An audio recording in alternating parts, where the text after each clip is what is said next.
And we have a Mensch here, and the guy who actually every year gives out Mensch awards, Stephen Geiger, who's a friend and a Mensch, and he has some awards that he's giving out that he wanted to do here. Last year he did it at Temple of the Arts in Beverly Hills.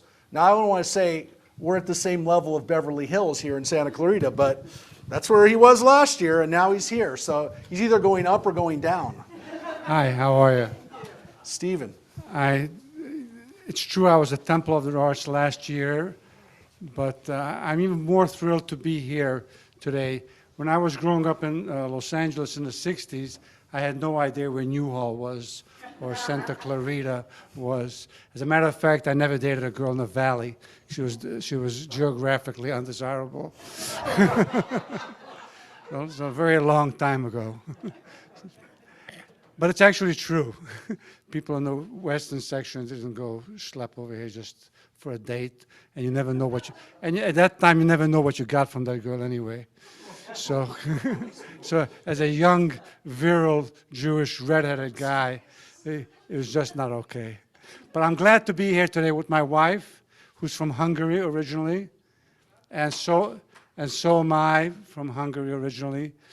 You know, when you're talking about the secrecy of not being secret about the menorah, in Hungary, all of us who are my generation, I'm already an alta kaker, 75 years old, we're children of Holocaust survivors.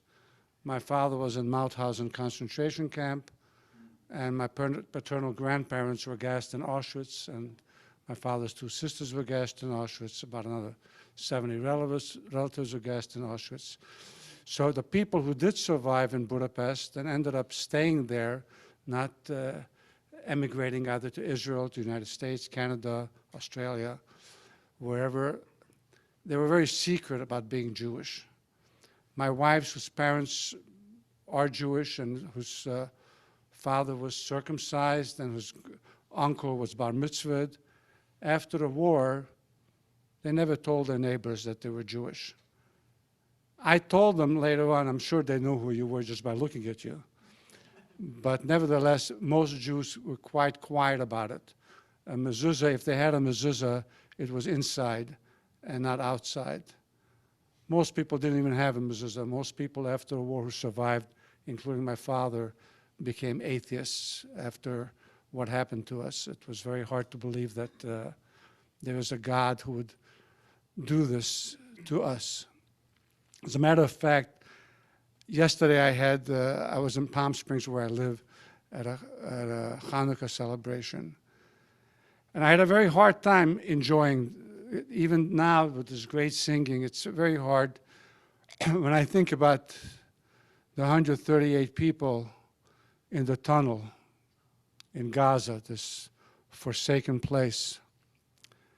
I was in Gaza border on the Israel side in 2014, and I knew the security they're doing. I used to live in Israel as well.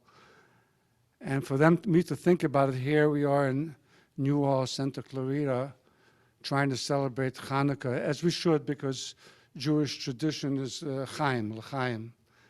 But nevertheless, I cannot help thinking about those people there. And about IDF soldiers, yesterday I saw some photos on social media that Mark was talking about, where they were singing Hanukkah songs and saying brochas for Hanukkah as they were fighting Hamas. 92 soldiers have died already, besides the 1,200. So we're going through rough times. We're lucky to be here, and we hope we can continue fighting. Today is also special. This is December the 8th. 45 years ago is the yahrzeit of Golda Meir, 1978. It was a long time ago. I met her a couple of times. I was a security guard in San Francisco at a very big synagogue there called Temple Emmanuel in 1977. And so today is a yahrzeit of Golda Meir, who we all know and cherish, and what a great human being she was.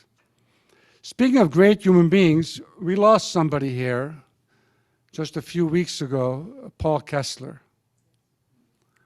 Paul Kessler demonstrated for Israel, big flag on his side, And one of the counter demonstrators for the Palestinians apparently hit him with a megaphone, and he fell down and, as you know, broke his head and passed away.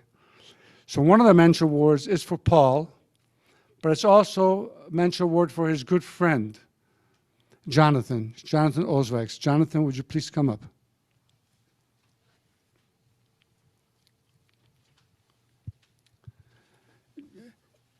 Jonathan, I believe you're still out there doing your shtick. And is that true or not? Yeah, I don't learn too well. You don't learn too well. You learn very well. As I saw here, there's a Vietnam veteran in the back. Thank you for your service. And a Marine who was just awarded.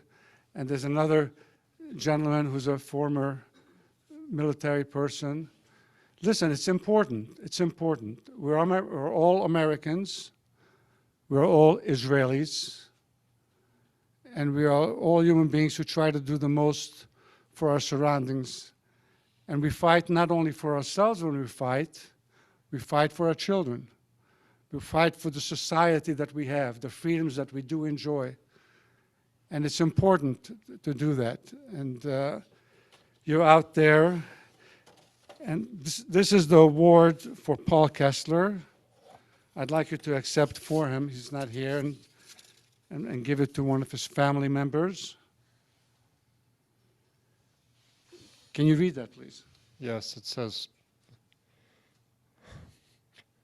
Paul Kessler, a Mensch for all seasons. We thank you for being what you are, and you exemplify the best of humanity. Thank you. And you also exemplify the best of humanity, Jonathan, and keep safe out there. I'll try. And I have a award just like that for you. It's in the making back in Atlanta somewhere, so it's coming. So I have to keep this up until that arrives. Exactly. But I want to say before It's in the mail. Before Jonathan sits down, I know that joke. it's okay. I have a mic. So before Jonathan sits down, I just want to recognize that, again, I got to meet Jonathan about a month ago. And he actually, the first time I spoke to him, we did not know Paul was dead. And then later on that day is when we found out, we knew he was in the hospital, and then found out later that day, that Monday, that he was dead. And ever since that time, Jonathan has pretty much been working around the clock. I mean, nonstop, going to rallies, keeping this story out in the media, and making sure that people don't forget what's going on. So it's been an honor and pleasure to get to meet him and get to know him over these last weeks. He's already become a great friend, and he also he went through he was at the Naval Academy. So again, another person who understands service to our country. And I want to thank Jonathan for being out there. This is not a guy, and neither was Paul. These were not people who were going to rallies and doing a lot of work in the community before October 7th. And so these are people who essentially became warriors for Israel in the last couple of months. And it's not easy. So we really appreciate it. And again, it's been an honor to get to know you over these last weeks. And we're going to keep working together. I think Jonathan's going to try to come out on Monday for the firearms training and safety here at Beth and me, which we're going to be doing with Richard, who's in the back right now. But there's a flyer about the introduction to firearm safety back there. That's going to be Monday night at 7 o'clock. And we're going to be doing that December 11th. And then again, for people who miss it, January 16th. And Richard's going to be doing that class, facilitating that class. But this Monday coming up, in addition to doing that class, we're going to light the menorah because, again, it reminds us that we're in the middle of Hanukkah. We're thinking about the modern-day Maccabees, and Jonathan is definitely one of those, and Stephen as well, people that are fighting for our country. So thank you, Jonathan, for everything you're doing for our community and for Israel.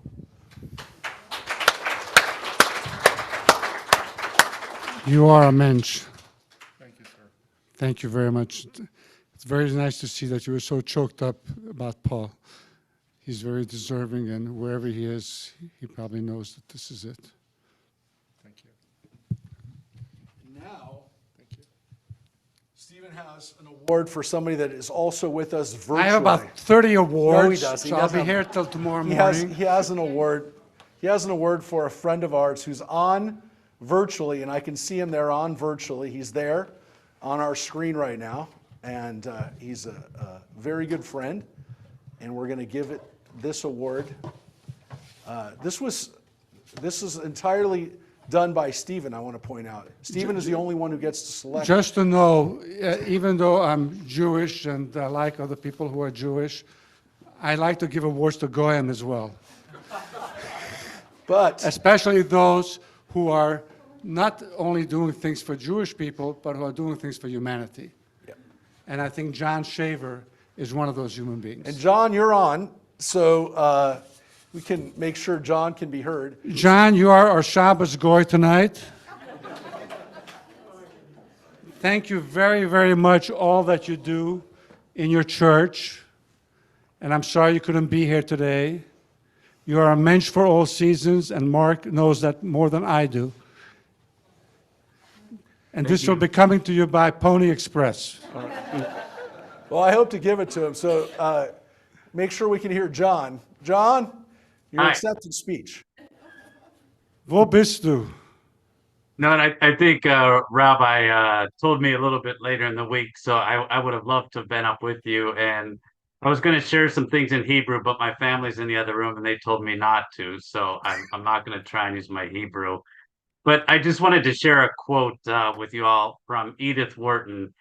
She said, "There are two ways of spreading light as we come into Hanukkah, and for in our Christian community now, it's Advent. And so last night we have a meal ministry at our church. And so I shared with everyone that it was the first night of Hanukkah. And we had some people who weren't able to go to the temple because they were coming to help share food with those who are unhoused in our community. And it was just wonderful because the people that were there and weren't able to celebrate Hanukkah saw the lights that we had shining, and they were just ecstatic that we could celebrate Hanukkah together. But there's a quote that says, "There are two ways of spreading light, to be the candle or the mirror that reflects it." And I just want to thank Rabbi Blazer because he's often the candle when we're together. I call each other the partners in faith, and Rabbi's often the candle, and I just get to be in the mirror. And one of my top 10 things in my life was just being able to go to Israel with Rabbi this last February. And we had an amazing trip other than the Dead Sea, which he can tell you about. But Mr. Geiger, thank you so much. And I love Palm Springs, so I will look forward to meeting you one of these days. And our Well, wait, John, before you go to the Dead Sea, it's one thing, it is recommended, by the way, if you ever go to the Dead Sea, not to shave before you go to the Dead Sea. But John seemed to have shaved with like a butter knife that night, the day before. So yeah, he had, he was definitely feeling it.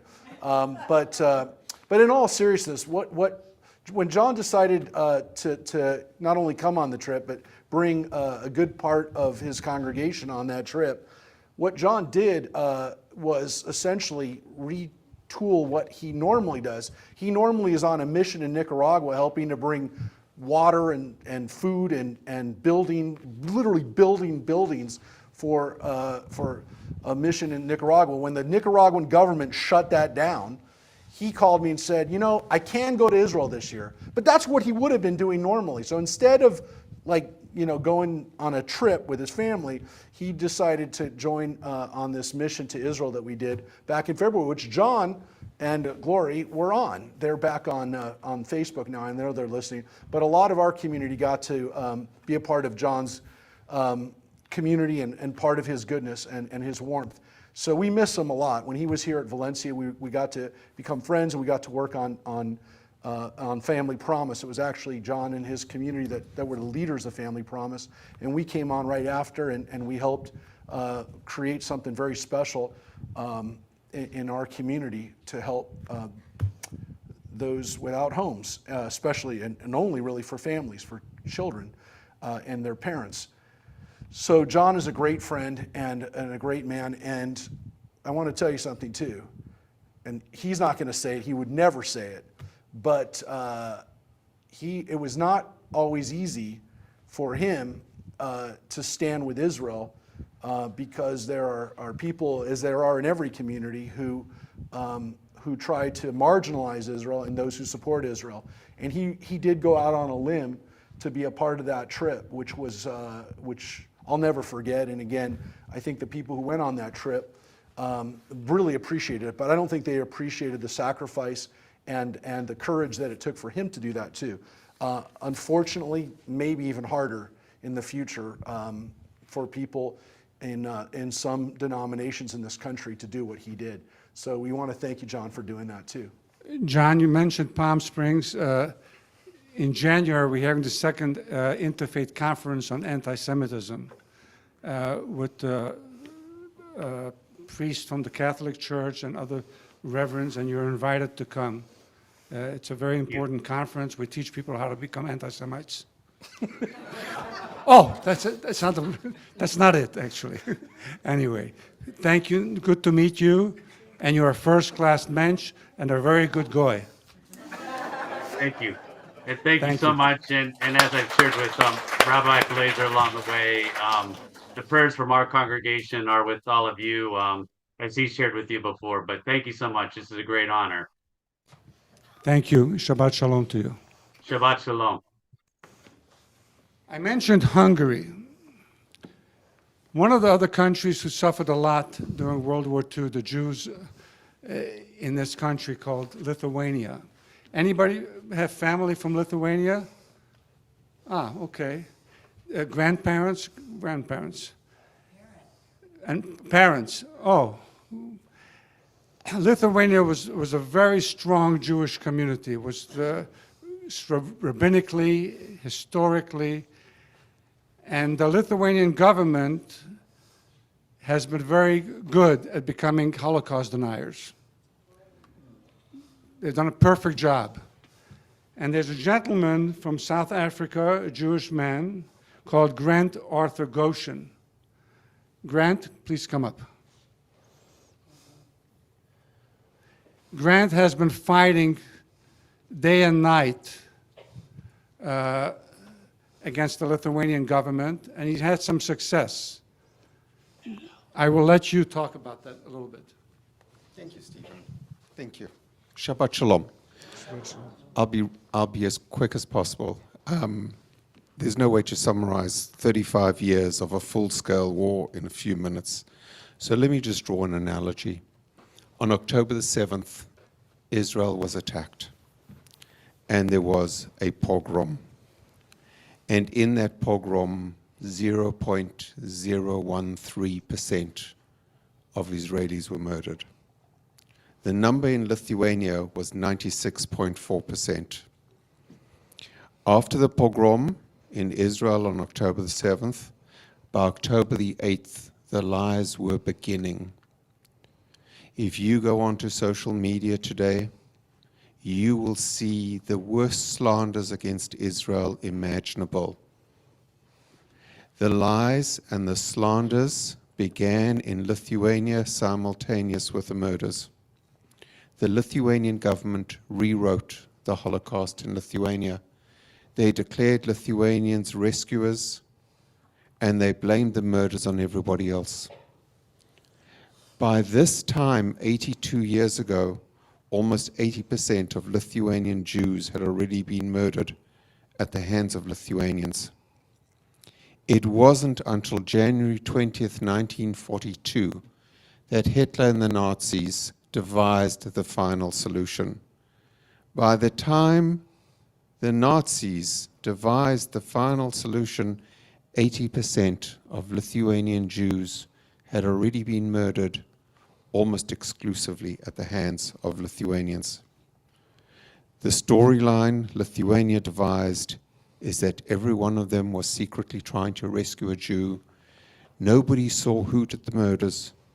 They weren't responsible. They didn't hear, they didn't see, they didn't know. They were all too busy rescuing Jews.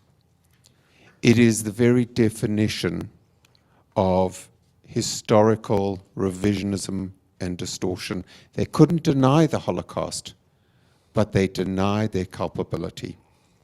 Last year, Stephen honored a woman by the name of Sylvia Foti. Sylvia Foti's grandfather murdered mine. Over a decade ago, I stepped forward to ask the government of Lithuania to stop declaring him a national hero and to tell the truth. His granddaughter, the murderer's granddaughter, stepped forward 6 years ago, 5 years ago, 5 years ago. to join me and admit her grandfather's crimes. The 35-year war that I've had with Lithuania was to get them on record, from the president to the prime minister, to the legal system, to the parliament, as Holocaust distorters and revisionists of the first order. What we have done internationally is shown that there will be a price to murder Jews.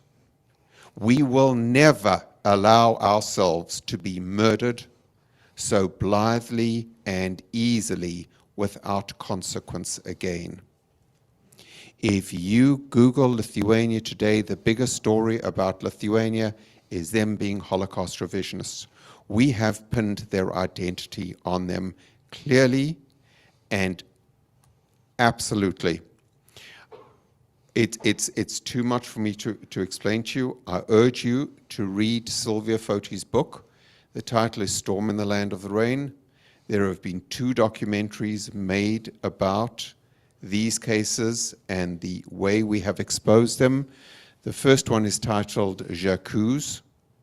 It is after Emile Zola's expose. The second one is titled Baltic Truth. It's actually, the Latvian government is going to show it themselves on January 28th. If anybody wants an invitation, you can contact me. What we have achieved, we will never allow Jews to be murdered without consequences ever again. Our lives have value, and we will stand up. Thank you, Stephen, for giving us a platform.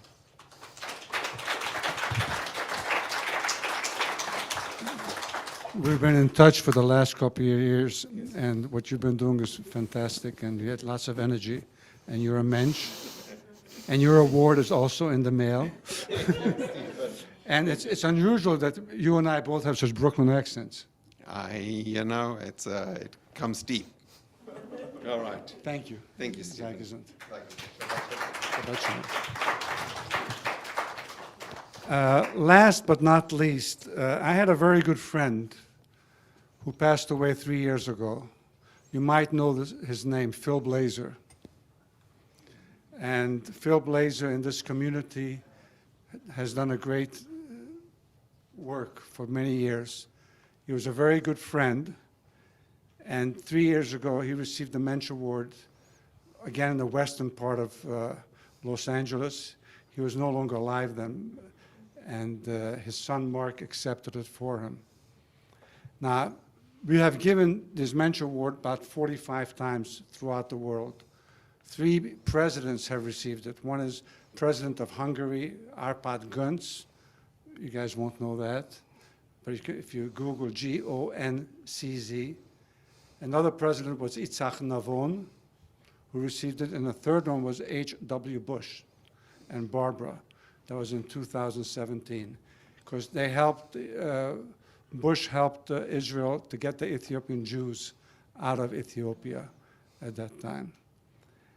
And sometimes I've experienced that some of these Menschers that received the award, they have children, so they beget little children who are not really Menschers, but little Schmendricks.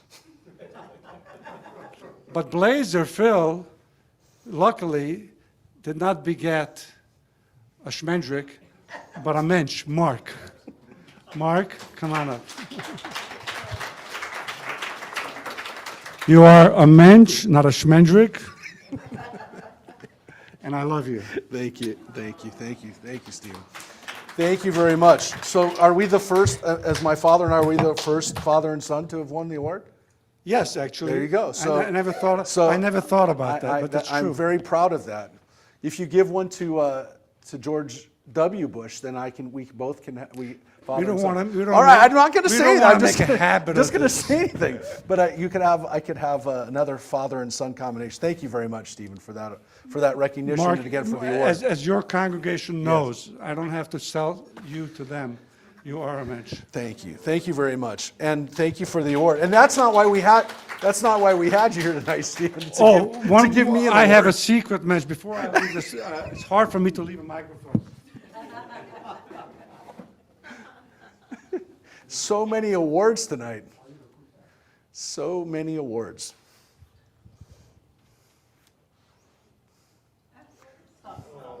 This is our new Mensch. Steve. So this is She's 10 months old. yes. Say hello. No yarmulke. But yeah, keep, this is a very special treasure to you. I She know. doesn't bark. This is your special treasure. So we're glad. Yeah. What's her name? Missy. Missy. Missy number 2. We had another dog for many years who we loved very much. She went to Jewish heaven, wherever that is, and we couldn't live without a four-legged animal in the house. My wife, she doesn't speak. My wife yells at me all day long, so I need somebody who doesn't yell. It's Missy number 2. Thank you. Thank Thank you. you all. Thank Thank you. you all. Shabbat Thanks, shalom. Shabbat shalom. Good Hanukkah.